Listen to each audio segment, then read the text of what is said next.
Today I'm gonna be replacing the engine oil my 2014 EX Honda Civic.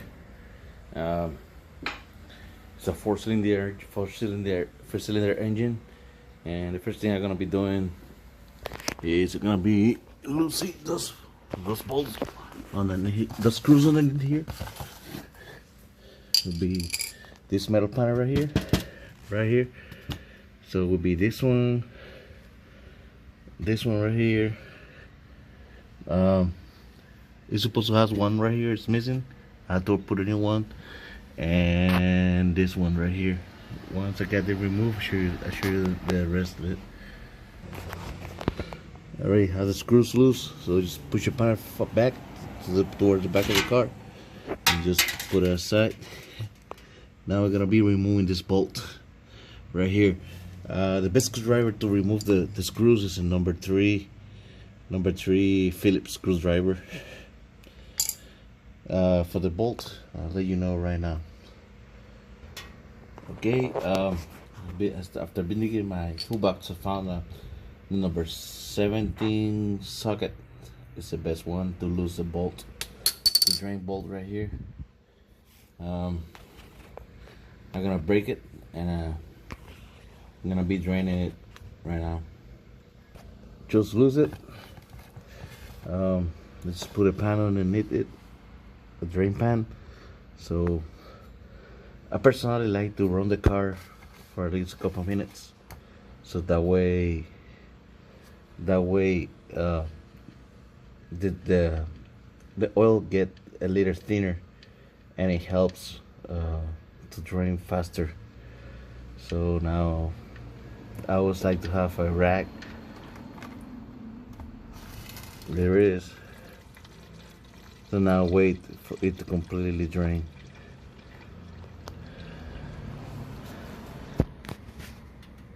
So if you see that it already dripping, it's just, I can consider that completely drained. So this bolt has a gasket on it. You can see it right there. It is recommended to replace it.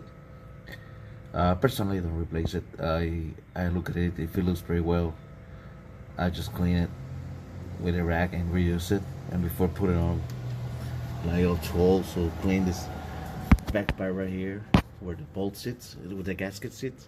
I like to clean it very well, and then put the bolt back.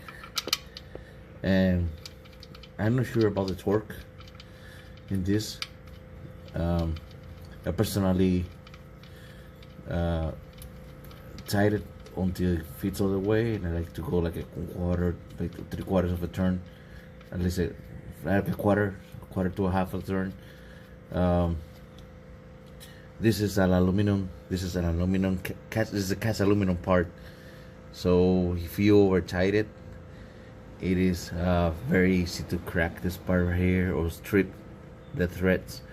So I would just suggest you to consult the maintenance manual, or just look online. Probably somebody loaded for the torque on this. I never use a torque wrench. I usually torque it by hand. So I'm gonna torque it right now. We had the bolt torque. So now we're gonna replace the filter.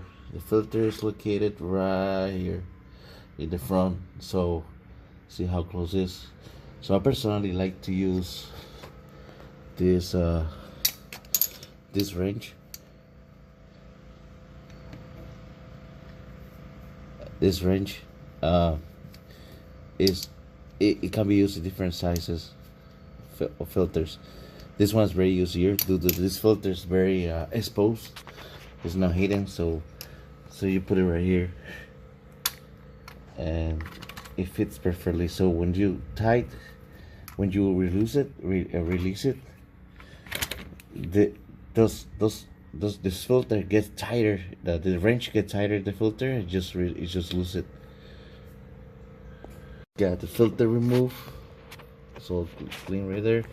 I like to use a rag and clean these edges around here, so that way when I put a new filter, it will seal better. And I don't want this leaking, so that's the best thing to do. So always clean it before putting a filter on. This is a new filter. I personally like to pour some oil inside. That way, when you start the engine after the engine oil replacement change, this will help your oil pressure to rise up quicker. This is that way it prevents your car to run without oil for a couple seconds. So I personally like to fill up the filter first with oil. It's a good practice. Just got a new filter on. You don't use wrenches to tie it up. Just use your hands very tight and tighten it as hard as you can. And yeah, so I think that will be enough.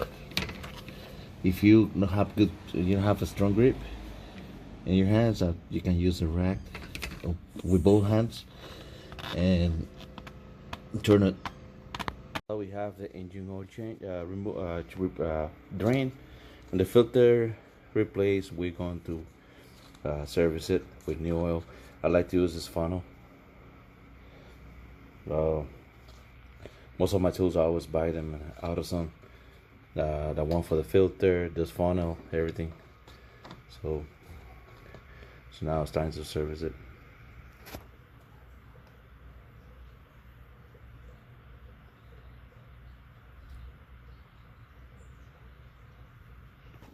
Just service it.